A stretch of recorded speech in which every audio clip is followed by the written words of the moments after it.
आइए इस विश्लेषण में बिना किसी देरी के सीधे मुद्दे पर आते हैं। आज हम स्वामी सदाशिव जी के एक बेहद गहरे और दार्शनिक मूल पाठ पर चर्चा करने जा रहे हैं। ये पाठ एक बहुत ही दिलचस्प टॉपिक पर बात करता है, हमारे आज के आधुनिक वैज्ञानिक युग के लिए प्राचीन आध्यात्मिक नियमों को ढालने की जरूरत। हम अक्सर सोचते हैं ना कि क्या विज्ञान और आध्यात्म एक साथ चल सकते हैं। इस स्रोत के जरिए हम समझेंगे कि कैसे एक प्राचीन ढांचा आज के मॉडर्न समाज की उलझनों को सुलझाने का रास्ता दिखा सकता है। तो चलिए इस सफर की शुरुआत करते हैं। क्या पुराने आध्यात्मिक नियम आज के साइंटिफिक समय में टिक सकते हैं? ये एक ऐसा सवाल है जो हम सभी के दिमाग में कभी ना कभी जरूर आता है। मूल पाठ में इसी गहरे टकराव से शुरुआत की गई है। आज के समय में प्राचीन धर्म संविधान को अक्सर नकार दिया जाता है क्योंकि ऐसा लगता है कि ये हमारी वैज्ञानिक मानसिकता से मेल नहीं खाता। लेकिन मजे की बात यह है कि ये पाठ इस टकराव के लिए किसी एक पक्ष को गलत नहीं ठहराता। ये सिर्फ एक ऐसा दौर है जहां पुरानी मान्यताएं नए तर्कों के सामने खुद को प्रासंगिक बनाए रखने के लिए संघर्ष कर रही हैं। इसी बात को और गहराई से समझने के लिए पाठ में एक बहुत ही शानदार उदाहरण दिया गया है। जरा सोचिए, जब एक बच्चा बड़ा होता है तो उसका पसंदीदा कोट उसके लिए छोटा पड़ जाता है। तो इसमें गलती किसकी है? क्या कोट खराब हो गया या बच्चे की गलती है कि वो बड़ा हो गया? बिल्कुल नहीं। बस उस कोट को नए साइज के हिसाब से थोड़ा काट छाट कर ऑल्टर करना होगा। स्वामी सदाशिव यही तर्क देते हैं कि प्राचीन नियमों के फेल होने में न तो उन्हें बनाने वालों का दोष है और न ही आज की जनता का। बस हमें उन पुराने आध्यात्मिक नियमों को आधुनिक वैज्ञानिक मानसिकता वाले इस नए बड़े शरीर के हिसाब से फिर से सिलना होगा। अब इस आध्यात्मिक चर्चा से निकलकर थोड़ा आज की व्यावहारिक और राजनैतिक दुनिया पर आते हैं। यहां एक शब्द आता है, प्रेयस। इसका सीधा सा मतलब है विशुद्ध भौतिक सुख, सांसारिक इच्छाएं और बाहरी आनंद की लालसा। ये वो भूख है जो इंसान को हमेशा कुछ नया और कुछ ज्यादा पाने के लिए दौड़ाती रहती है। आज के समाज को समझने के लिए इस प्रेयस की धारणा को समझना बहुत जरूरी है। अगर हम प्राचीन धर्म, संविधान और आज के मॉडर्न राष्ट्रीय संविधानों को आमने सामने रखें तो एक बहुत बड़ा फर्क दिखाई देता है।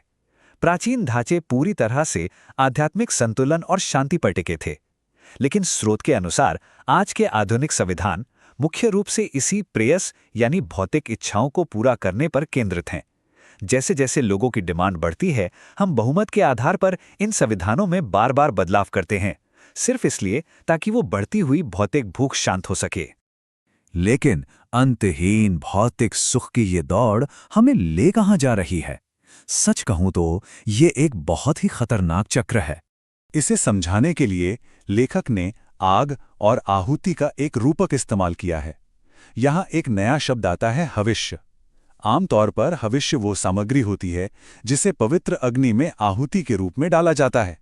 लेकिन इस मॉडर्न संदर्भ में हमारी नई नई खोजी गई वैज्ञानिक वस्तुएं, गैजेट्स और सुख सुविधाएं ही वो हविष्य बन चुकी हैं जिन्हें हम अपनी इच्छाओं की आग में लगातार झोंक रहे हैं।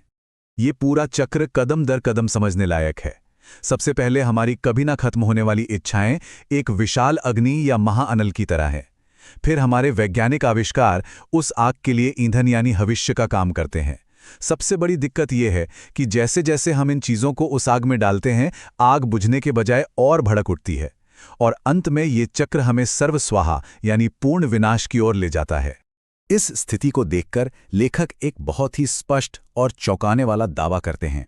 वो कहते हैं कि इस ब्रह्मांड की जो महान जीवन शक्ति है, जिसे महाप्राण कहा जाता है, वो भी अब मानवता की इन छोटी छोटी लेकिन कभी ना खत्म होने वाली इच्छाओं को पूरा करने में पूरी तरह से हार मान चुकी है।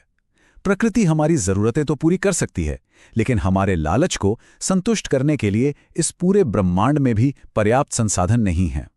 तो फिर समाधान क्या है? इसे समझने के लिए यह पाठ हमें हमारे ब्रह्मांड के एक बहुत ही गहरे मैकेनिज्म की ओर ले जाता है।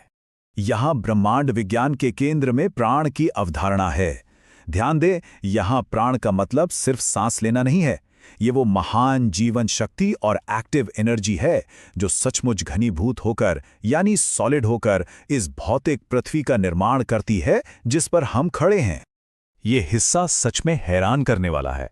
पाठ बताता है कि हमारी ये ठोस पृथ्वी वास्तव में अग्नि, जल और मिट्टी का एक जमा हुआ रूप है जिसमें अनंत इच्छा शक्ति वाली आत्माएं रहती हैं। और जानते हैं, इन आत्माओं की इसी इच्छा शक्ति का जो लगातार वाइब्रेशन होता है वही इस पृथ्वी को लगातार मोशन में रखता है। अपनी इसी गति के कारण पृथ्वी ऊर्जा छोड़ती है, जो अंतरिक्ष में कॉस्मिक रेज या ब्रह्मांडीय किरणों के रूप में फैल जाती है। इसे ऐसे समझें, एक तरफ विशाल महाप्राण है जो इन ब्रह्मांडीय किरणों का स्रोत है, और दूसरी तरफ है हम सभी जीवित प्राणी जिनकी जीवन शक्ति बहुत सीमित है, जिसे अल्प प्राण कहा गया है। ये ब्रह्मांडीय किरणें असल में हमारे अल्प प्राण के लिए सबसे बड़े पोषक तत्व का काम करती हैं, यानी हम सब ब्रह्मांड की इस विशाल ऊर्जा से सीधे तौर पर जुड़े हुए हैं। चलिए अंतरिक्ष की इन गहराइयों से वापस लौटकर अपनी वर्तमान मानवीय समस्या पर आते हैं। यहाँ स्वामी सदाशिव जी दुनिया के नेताओं और नीति निर्माताओं को एक बहुत ही कड़ी चेतावनी देते हैं। वो साफ शब्दों में कहते हैं कि हमें इस आधुनिक वैज्ञानिक समाज के हिसाब से प्राचीन धर्म संविधान को मौलिक रूप से फिर से बनाना होगा, उसकी पुनर्रचना करनी होगी। अगर ऐसा नहीं किया गया तो दुनिया भर में फैला ये तनाव कभी खत्म नहीं होगा।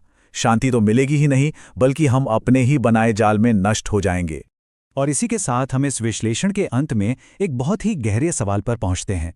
हम अपनी ही इच्छाओं की आग में राख होने से पहले उस प्राचीन आध्यात्मिक ज्ञान को आज के वैज्ञानिक ढांचे में सफलतापूर्वक कैसे फिट कर सकते हैं? हम उस बचपन के पुराने कोड को आज के साइंटिफिक शरीर के लिए एकदम सही कैसे बना सकते हैं?